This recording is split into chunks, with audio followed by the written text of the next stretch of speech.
I'm on my own again, and the apartment has sold.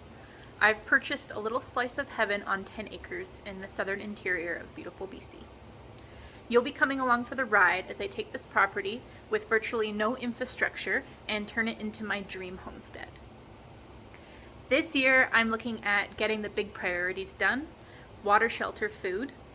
I'm currently working on my garden shed, getting it insulated so that I can move all of my storage like Christmas decorations and camping supplies in there. My perimeter fencing is going to be done when the ground thaws, and I'm going to be starting a garden from scratch this year. I'm hoping to include vegetables like I've done before, but also expand into learning about fruit trees and berries. I told myself one new animal a year, so this year my animal is going to be chickens. I'm going to be getting some garden heritage breed laying hens and probably doing some meat birds as well. It's going to be a lot of work for one person, but I'm really happy to have found a small community out here. My neighbors have been fantastic and supportive. One of them has even been plowing my driveway for me. I've got friends and family only one town over, and of course I have the love and support of my fur babies who have taken to the snow and the backcountry like pros. Hey Buzz, you like the snow? Yeah.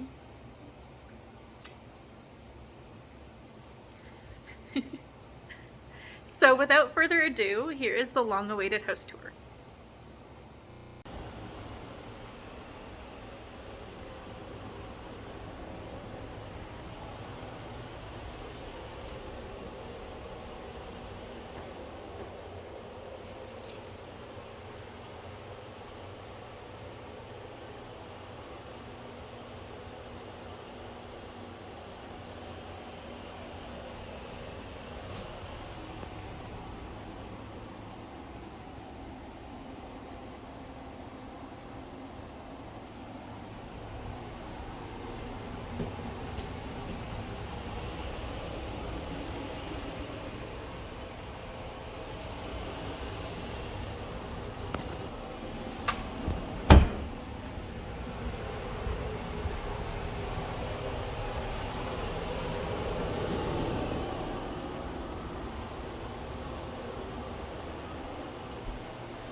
So all of my stuff got shipped up by the very courteous and amazing Morrow's Moving on December 17th. They loaded all of my stuff up onto the truck and then drove it all the way up here and unloaded it for me. Unfortunately, I wasn't able to be here during the unloading, which was utterly terrifying, but Morrow's did a great job. Nothing was broken, everything was super organized, and it all arrived perfectly fine. My mom and I came up for the New Year's long weekend. After mostly unpacking and cleaning, we noticed that there were a few things missing from the house, not from my stuff, that we didn't expect. We went to shower and realized that there was no curtain rod for us to hang our shower curtain on. There were no towel racks, no door stops behind the doors, so there was a little bit of damage to the walls. The dryer did not have a dryer vent going from the dryer to the wall, and a bunch of other little things. So I definitely had some work to do, and I tried to do my first load of laundry, turned on the water to the washer, and it sprung a leak, so I had to add that to the list as well.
Success.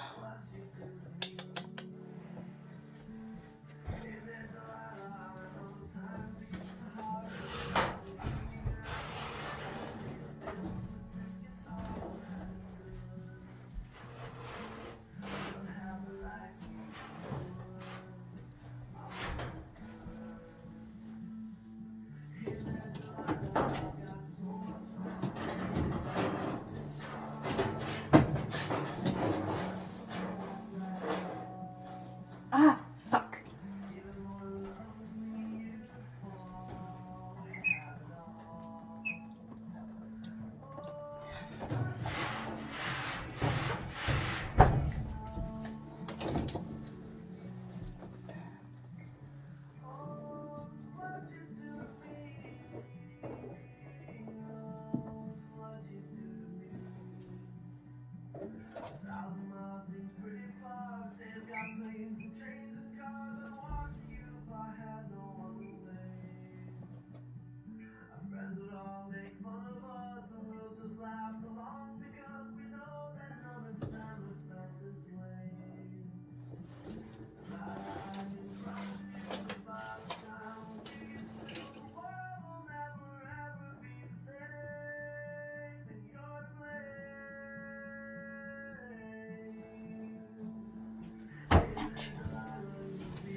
Right.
The day that I finally moved in was January 20th.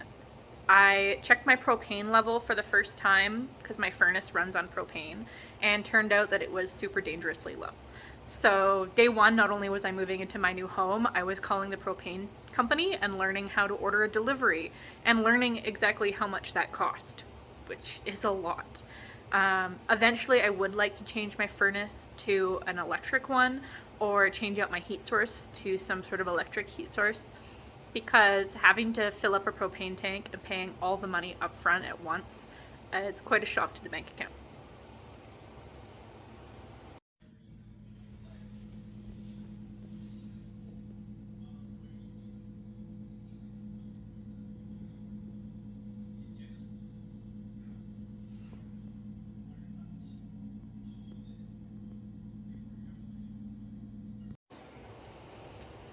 Overall, the first couple weeks of the month have gone by crazy quick. I realize that it's really hard to plan things when doing a big move, and it's better to take things one at a time. So figure out your official closing date first, get the paperwork done. Then call the movers, and based on the movers' availability, figure out when you can actually come up here with your stuff. I definitely don't recommend sending your stuff up ahead of a time. I'm really lucky that it turned out really well, but you never know. And then getting to your new place, taking it one step at a time based on priority level of things that need to be done. Now that I am all moved and finally settled in and working from home, the next step is going to be finishing the garden shed so that I can reclaim my spare bedroom, which is currently storage. However, I do know that that may end up changing based on other things that pop up. There are some things that I'm noticing that might get done prior to the garden shed, but we will see how it all goes.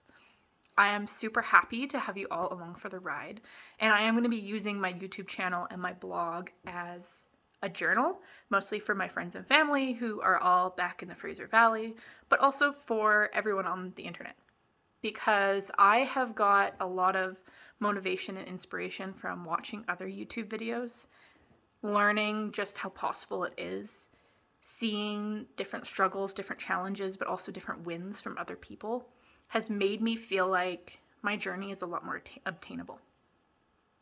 So I'm going to be using this channel for that as well. And I think that if I can inspire one or two people to follow their dreams and to try, even if you're alone and even if it seems scary and hard, then I think that my channel would be very successful in my mind.